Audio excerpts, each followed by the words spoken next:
helping me for building இல்லைன்னா அந்த சுமதி நான் கேரக்டர் பில்ட் பண்ணுறதுக்கு ரொம்ப ரொம்ப ஹெல்ப் எனக்கு அது இருந்தது.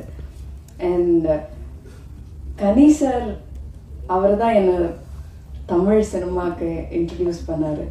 ஸோ 2 இதில் எனக்கு ஐ வாஸ் டென்ஷனில் இருந்தது. லைக் எப்படி கனி சார் கூட ஒர்க் பண்ணுற டைமில் தப்பு வருமோ, எக்ஸ்பிரஷன் எப்படி, அதெல்லாமே பயங்கரமாக டென்ஷனில் இருந்தார். ஆனால் எப்படி நாடோடிகளில் ஒர்க் பண்ணாரோ அல்லதான் எனக்கு சொல்லி கொடுத்தாரோ அதே மாதிரி தான் எனக்கு இதுலும் சின்ன சின்ன விஷயங்கள், நீ அப்படி பாரு, இந்த மாதிரி டைலாக், சின்ன சின்ன விஷயங்கள் சொல்லி கொடுத்துட்டு இருந்தது.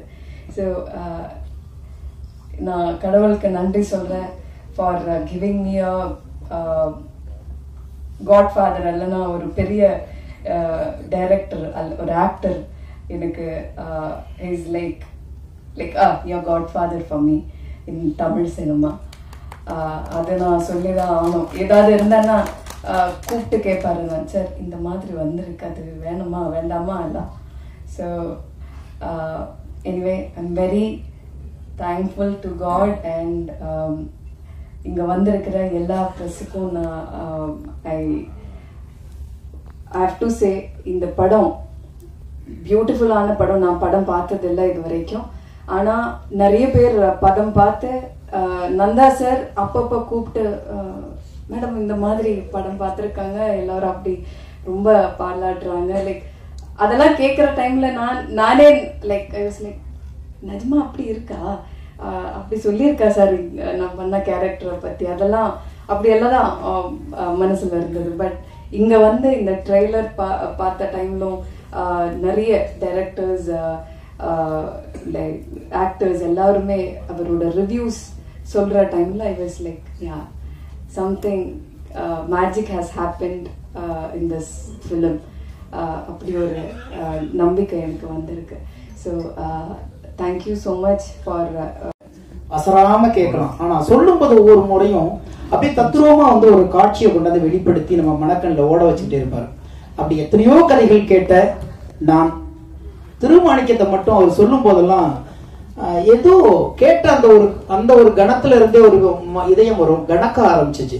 அப்ப இதை சரியா பண்ணணும் அப்படின்ட்டு அவர் பட்ட பாடுங்கிறது எனக்கு மட்டும் தெரியும் நினைக்கிறேன். காரணம் என்னதான் நடிகர்களிடம் டெக்னீஷியன்ட்டே அவர் நிறைய சொல்லியிருந்தாலும் சின்ன சின்ன விஷயம், நிறைய விஷயங்களை அவர் மாத்தி மாத்தி ஒரு வார்த்தை மாத்திரம் அதை மறுபடியும் சொல்லி இந்த கதையை செதுக்கிறதுக்காண்டி அவர் எடுத்துக்கொண்ட அந்த களம் என்பது ரொம்ப கடுமையான, ரொம்ப நெருக்கடியான ஒரு காலகட்டத்தில் கூட அதை சரியா கொண்டு வரணும்னு ஒரு பட்ட பாடு.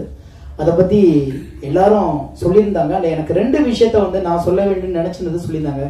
ஐயா இறையன்பும் சொல்லியிருந்தாரு, என்னுடைய அன்பு இயக்குனர் அமீரும் சொல்லியிருந்தாங்க. ஏன்னா எல்லாருமே வாழ்க்கை நான் நேர்மையா தானே வாழணும், ஆனா அந்த நேர்மையை கொண்டாடுற ஒரு காலகட்டத்துக்கு நம்ம தள்ளப்பட்டதே பெரிய சோதனையான ஒரு காலகட்டம் இல்ல.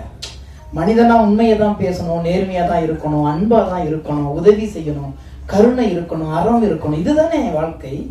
ஆனா அதை வந்து இன்னைக்கு கொண்டாந்து முன்னிறுத்தி அதை ஒரு விழாவா காட்டி அதை திரைப்படமா எடுத்து அதை கொண்டாடுகிற ஒரு சமூகமா இருந்தா ஏதோ ஒரு புதிய விஷயத்தை கண்டுபிடித்தது மாதிரி தொலைந்து போன ஒரு விஷயத்தை மறுபடியும் கொண்டு வந்து இந்த சமூகத்துக்கு முன்பு நிறுத்தி இதை கொண்டாட வேண்டுங்கிற ஒரு நிலை சந்தோஷமான நிலை இல்லை, அவலமான நிலை. அப்பனா இந்த பூமியில அறம் செத்து போச்சு, அன்பு செத்து போச்சு, நேர்மை செத்து போச்சு, உண்மை செத்து போச்சு, நல்லவன் வாழவே முடியாதுங்கிற நிலைமை வந்து கொண்டிருக்கிறது. அப்படி ஒரு காலகட்டத்துல இல்லை, இதெல்லாம் வாழ்க்கை இல்லை, அறம் என்பது நேர்வழியில் செல்வது என்பதை சொல்லுவதற்கு ஒரு கலைஞன் தான் மீண்டும் இந்த மண்ணில் பிறக்க வேண்டியிருக்கிறது, ஒரு கலைதான் பிறக்க வேண்டியிருக்கிறது.